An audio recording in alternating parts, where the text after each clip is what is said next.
Imagine your entire city could pack up, turn into a giant caravan, and move across the map. That's the big idea behind Rise from Ruin, the new DLC for Age of Wonders 4. A new Nomads culture, a strange anti-magic wasteland called Astral Barrens, and new mechanics that change how the world behaves. Quick note before we jump in. This video is sponsored by Paradox Interactive, and I genuinely appreciate the support.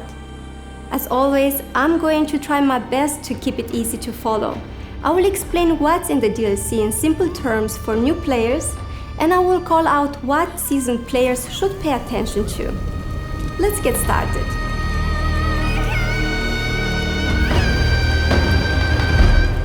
If you've never played Age of Wonders 4, here is the core gameplay.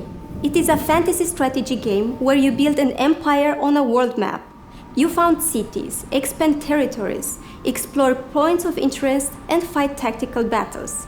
Age of Wonders 4 is known for adding a lot of new content through DLCs. New factions, new systems, new ways to play. Rise from Ruin adds a new culture and the world is breaking theme. Let's start with the most distinctive addition, the Nomads. Most factions want to build cities and hold their land for the whole match. Nomads are built around the opposite idea. They are meant to move on. To understand how they work, you only need a few map terms. Let's say this is your city center on the world map. Around it, there are provinces. And in those provinces, you might find resource nodes, a special resource spot that's worth claiming because it boosts your economy or gives you a benefit. A magic material is a rarer, more special kind of resource spot that also provides a unique magical bonus. Nomads have a mechanic called over-harvesting. In plain terms, if you settle near these resource spots, your city can extract resources over time until that spot gets drained.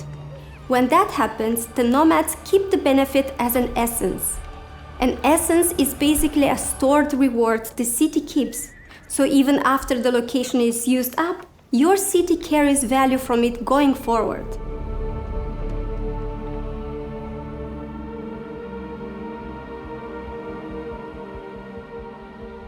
And then there's the signature feature, the city barge.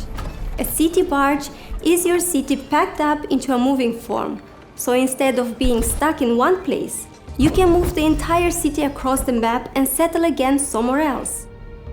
So Nomads don't just expand outward, they relocate. You settle, harvest what's valuable, store those rewards as essences, and then you move your city and do it again in a better spot. Now, within the Nomads, you choose between Conquerors and Scavengers. And this changes what you are trying to do on the map and what your battles look like. Conquerors are the aggressive Nomads. Their game plan is set up near enemies, raid territory, and grow by taking what you need. In combat, Conquerors revolve around something called momentum.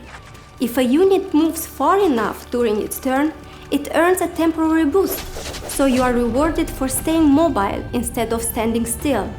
Later on, Conquerors also get elite fighters, like the Champion, strong units that reward smart positioning and adapting your attacks.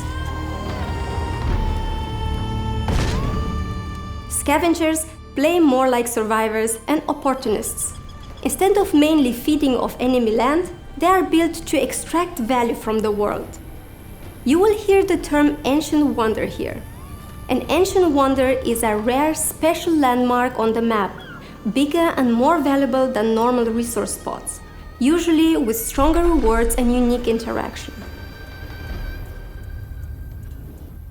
Scavengers can do something special with them.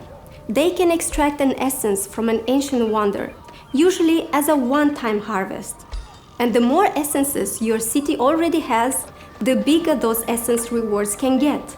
A city that has been traveling around collecting essences becomes better at getting value from the next big landmark it harvests.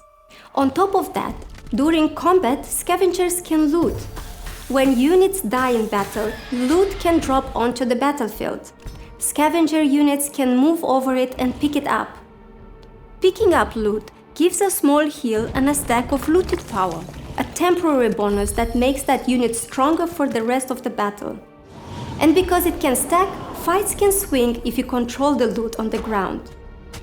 And later you get heavy hitters like the Collector, which is basically designed to dominate the battlefield, pushing enemies away so it can grab loot and keep stacking strength mid-fight. By the way, if you want to check out the DLC, there is a direct link in the description and in my pinned comment. Now, let's talk about Astral Barrens and Cataclysms. Astral Barrens is cursed magic broken land, areas where magic is unstable and the ground feels ruined. And it doesn't always stay in one place. It can spread outward over time. I will show you what that looks like in a moment. And then, depending on the match rules, you can take it a step further with a new mechanic, the Cataclysm meter.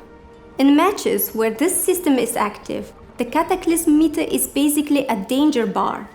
When players use powerful world map spells, the bar goes up. When it fills up, a Cataclysm hits, a major magical disaster. It can damage parts of the map, like destroying a built province improvement, and it can also create new threats you have to respond to. One of those threats is often an infestation, a hostile enemy nest on the world map. If you ignore it, it can keep spawning enemies. And in this DLC, it can also spread Astral Barrens, that magic broken terrain, into nearby provinces. Think of the infestation as the center of the corruption. The land around it becomes Astral Barrens first, and then it can creep outward over time. Here's what that can look like. You've got a city with a few provinces around it. A so-called fracturing infestation pops up nearby. Over time, the surrounding land turns into Astral Barrens. And once Astral Barrens covers a province, the nodes in that area, those special resource spots, can get ruined and stop paying out. Separate from infestations, magic itself can get risky. Spells in battles can backfire.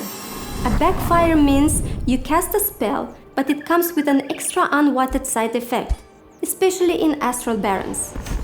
And if you are wondering, okay, how do I get rid of Astral Barrens? The main answer is take out the infestation that's spreading it.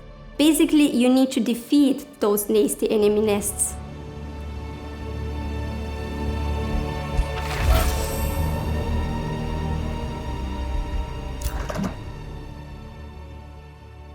Let's proceed with tomes, one of the core systems in Age of Wonders 4.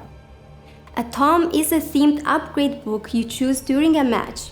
Picking a tome unlocks new tools for your empire, like spells you can cast, units you can recruit or summon, upgrades you can apply to your enemy, and sometimes buildings or special improvements for your cities. Rise from Ruin adds new tomes with clear themes.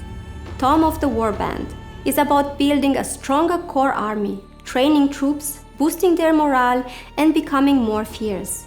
Tome of the Sand Stalkers leans into desert control, sand terrain, desert bonuses, and vicious desert-themed tools. And Tome of the Warlord is the heavier war option, more command and conquer energy, and stronger battlefield presence. So who is Rise from Ruin actually for? If you like unusual strategy factions, Nomads stands out because moving a city changes your whole mindset. You are thinking about routes, timing, and relocation, not just expanding borders. If you want to play with harsh world rules, Astral Barrens and Cataclysms add that survive the realm feeling, where the map can push back and using magic comes with risk. Since the DLC is out the day this video goes live, you'll find a direct link in the description and in my pinned comment. Thank you very much for watching. This is Anna with Heroes Take Turns. Farewell until we meet again.